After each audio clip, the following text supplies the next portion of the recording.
جناب صدیق اکبر رضی اللہ تعالیٰ عنہ کی سیرت کو اٹھا کر دیکھیں، جب بھی مسئلہ ناموس رسالت و ختم نبوت سامنے آیا، آپ نے کسی چیز کی پرواہ نہیں کی، ہر چیز داؤ پہ لگا تھا۔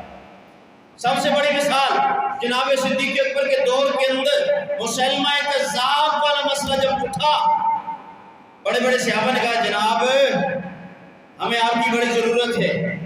صدیق اکبر نے کہا جنگل کے بھیڑیے آئیں، صدیق اکبر کو ٹانگ سے پکڑ کر گھسیٹ کر جنگل میں لے جائیں، مجھے اس کی بھی کوئی پرواہ نہیں، لیکن آج ختم نبوت کے لیے، آج مسلمہ کذاب کے مقابلے کے لیے ہر بندے نے نکلنا ہے۔ حالانکہ جناب صدیق اکبر نے ان صحابہ کو بھی حکم دے دیا جن کو برکت کے طور پر نبی علیہ السلام نے فرمایا تھا اب تم جو چاہو کرو، اللہ نے تمہارے لیے جنت کو واجب کر دیا ہے۔ بدری صحابہ،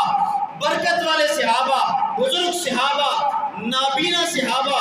بوڑھے صحابہ، حتیٰ کہ بچوں تک کو صدیق اکبر رضی اللہ تعالیٰ عنہ تلواریں اٹھا کر کے میدان کے اندر بھیج دیا کہ اب گھر میں بیٹھنے کا وقت نہیں ہے، آج ہم نے حضور کی ختم نبوت پر پہرا دینا ہے اور مسلمہ کذاب کو پاسے جہنم کرنا ہے۔ اس لیے اگر کوئی یہ سمجھتا ہے کہ میں اپنی خانقاہ، اپنے مدرسے اور اپنے آستانے میں بیٹھ کر کے تسبیحاں، نوافل، وظیفے چلے کرتا رہوں گا اور حضور کی ختم نبوت پر حملہ ہوتا رہے اور میں اپنی عبادت کرتا رہوں، تو لاکھ وہ عبادت کرتا رہے، اللہ کو اس کی عبادت کی کوئی حاجت نہیں، اللہ اس کی عبادت کے